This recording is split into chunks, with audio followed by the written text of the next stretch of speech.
Seja bem-vindo a mais um estudo 1189. Hoje nós estamos no capítulo 3 de 1 João.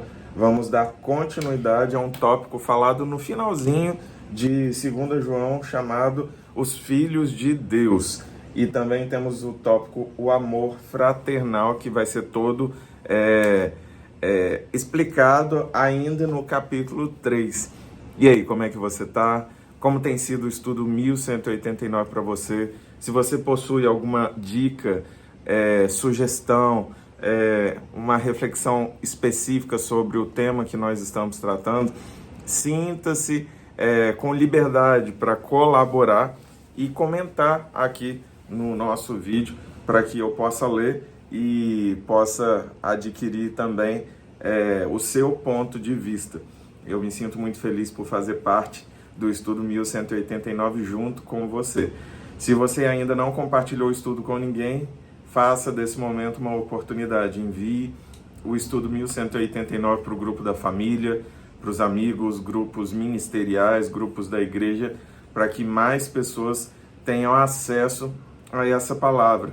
Então, se você é novo crente ou se você é cristão muito antigo, é a palavra do Senhor. Então, ela vai ser de grande serventia, vai gerar muitos benefícios para a sua vida, não importa qual seja o seu estágio de maturidade na fé. Porque desde a primeira vez que eu li a palavra até hoje, todas as vezes que eu leio, eu sou extremamente abençoado. É por isso que a gente continua buscando ao Senhor, porque Ele faz com que essa palavra seja renovada em nossos corações. Vamos orar. Pai, eu te agradeço, porque de fato, não importa o quanto leiamos a Tua palavra, não importa o quanto já tenhamos lido por diversas vezes, ouvido ministrações ao longo de décadas, o Senhor tem o poder de renovar essa palavra, o nosso entendimento, a nossa compreensão e a nossa profundidade naquilo que o Senhor tem para cada um de nós. E nós te pedimos que nessa oportunidade o Senhor faça dessa forma mais uma vez, se revela aos nossos corações em mais esse momento, em nome de Jesus. Amém. Vamos lá. Vejam como é grande o amor que o Pai nos concedeu, sermos chamados filhos de Deus, o que de fato somos. Por isso, o mundo não nos conhece, porque não o conheceu. Amados, agora somos filhos de Deus e ainda não se manifestou o que havemos de ser, mas sabemos que quando Ele se manifestar, seremos semelhantes a Ele, pois o veremos como Ele é. Todo aquele que nele está, esperança purifica-se. Todo aquele que nele tem esta esperança purifica-se a si mesmo, assim como ele é puro. Todo aquele que pratica o pecado transgride a lei. De fato, o pecado é a transgressão da lei. Vocês sabem que ele se manifestou para tirar os nossos pecados, e nele não há pecado. Todo aquele que nele permanece não está no pecado. Todo aquele que está no pecado não viu nem o conheceu. Filhinhos, não deixem que ninguém os engane. Aquele que pratica a justiça é justo, assim como ele é justo. Aquele que pratica o pecado é do diabo, porque o diabo vem pecando desde o princípio. Para isso o Filho de Deus se manifestou, para destruir as obras do diabo. Todo aquele que é nascido de Deus não pratica o pecado, porque a semente de Deus permanece nele. Ele não pode estar no pecado, porque é nascido de Deus. Desta forma, sabemos quem são os filhos de Deus e quem são os filhos do diabo. Quem não pratica a justiça não procede de Deus, tampouco quem não ama seu irmão. E assim, João traça um paralelo da filiação de todos nós em relação ao Senhor e em relação ao diabo. Ele deixa claro que aqueles que praticam o amor e a justiça são filhos de Deus. E os que transgridem a obediência ao Senhor e praticam injustiça e agem com perversidade, cometendo atos contra as pessoas ao seu redor, são pessoas que infelizmente são filiadas ao diabo.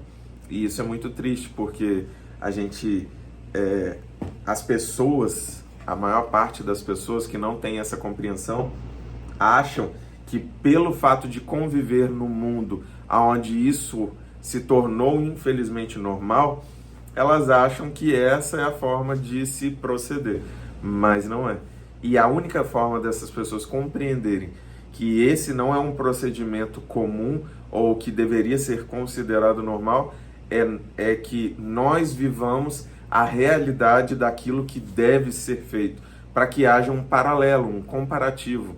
Dessa forma, as pessoas terão opção, que você mostre que existe outra opção de procedimento, outra opção de resposta, outra opção de postura, e que você seja esse paralelo no mundo cheio de tão péssimas escolhas, que sejamos testemunho vivo das melhores escolhas.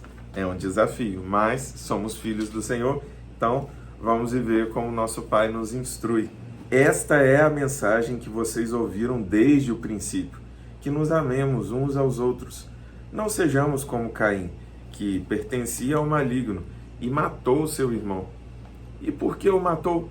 Porque suas obras eram más e as de seu irmão eram justas. Meus irmãos, não se admirem se o mundo os odeia. Sabemos que já passamos da morte para a vida, porque amamos nossos irmãos. Quem não ama permanece na morte. Quem odeia seu irmão é assassino. E vocês sabem que nenhum assassino tem a vida eterna em si mesmo. Os 10 mandamentos falam: não matarás. Aqui a instrução é mais profunda: não odeie. Porque aquele que odeia é como se fosse um assassino. Quem odeia seu irmão é assassino. É como se fosse, não, é assassino. Está sendo bem taxativo. E nenhum assassino tem a vida eterna. Logo, você deve vigiar muito seus sentimentos, seus pensamentos, porque eles vão te levar para onde você está pensando. Ontem eu falei com 2 pessoas. O que você está fazendo, o que você está falando, o que você está sentindo, vai te levar para um lugar melhor? A postura que você tem tomado vai te tornar alguém melhor? O que você tem feito vai te fazer ter uma vida melhor? Você tem base cristã? Sim? Não? Sim? Então, essa é a instrução que você está seguindo do Senhor, que você possa trazer essa revelação de forma contínua, porque a todo tempo nós temos a oportunidade de amar ou de odiar, mas quando odiamos, somos assassinos, e se formos assassinos, o nosso Pai não é o Senhor. Nisto conhecemos o que é o amor.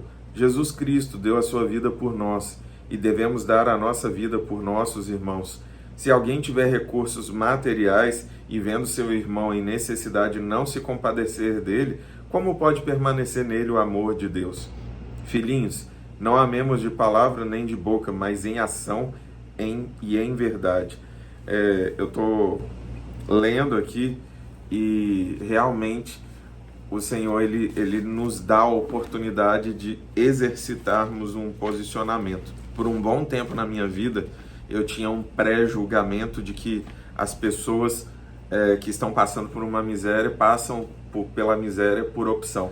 Mas sabemos que não é verdade. Só que eu tinha essa coisa ruim que não foi me ensinado. Pelo contrário, meu pai, minha mãe sempre foram pessoas que sempre se dispuseram em ajudar até mais do que podiam às vezes. E eu tinha esse preconceito. E eu fui muito moldado nesse aspecto, em especial meses antes de Esther nascer. Então isso não tem muito tempo. Eu nunca destratei ninguém, uma pessoa necessitada e tudo mais. Só que na hora do semáforo, por exemplo, eu não baixava o vidro, eu não olhava para o lado da pessoa, eu ignorava. E uma vez Karen me fez uma pergunta: o que a gente vai falar para Esther quando uma pessoa vier pedir ajuda e a gente não der? E aquilo ali me fez refletir de forma profunda, porque a palavra fala sobre isso daqui. Se alguém tiver recurso, material e vendo seu irmão em necessidade, não se compadecer dele, como pode permanecer nele o amor de Deus? Filhinhos, não amemos de palavras nem de boca, mas em ação e em verdade. E aí eu caí em mim. Eu me vi Eu vi que o que estava passando por mim é que eu não queria ver aquela situação ao meu redor e eu me negava em ver que eu poderia ser instrumento de Deus na vida das pessoas. E desde que eu mudei esse pensamento, quantas pessoas me acham em lugares aleatórios? Várias vezes. Ontem aconteceu aqui em casa de uma pessoa bater no portão da minha casa e pedir ajuda. Eu fui lá, ajudei, dei condições da pessoa comprar alimento para a casa dela. E você também deve ter oportunidades. E se eu estou trazendo essa reflexão é porque o Espírito Santo quer te fazer com que você seja mais do que um auxílio espiritual, que você possa ajudar com os seus recursos, com o seu tempo. E as pessoas estão muito carentes, muito necessitadas em todos os aspectos. Então, entregue o seu melhor. Assim, saberemos que somos da verdade e tranquilizaremos o nosso coração diante dele, quando o nosso coração nos condenar, porque Deus é amor, porque Deus é maior do que o nosso coração e sabe todas as coisas. Amados, se o nosso coração não nos condenar, temos confiança diante de Deus e recebemos dele tudo que pedimos, porque obedecemos aos seus mandamentos e fazemos o que lhe agrada. E este é o seu mandamento, que creiamos no nome de seu Filho Jesus Cristo e que nos amemos uns aos outros, como ele nos ordenou. Os que obedecem aos seus mandamentos nele permanecem, e ele neles. Do seguinte modo sabemos que ele permanece em nós, pelo Espírito que nos deu. E assim, nós só poderemos exercitar a presença do Senhor que habita em nós, se nós permitirmos que atos de amor sejam realizados através de nossas vidas.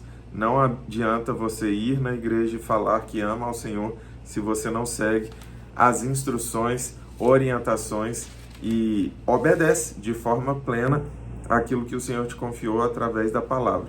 Somos servos do Senhor, somos embaixadores de Cristo, embaixadoras do reino do Senhor.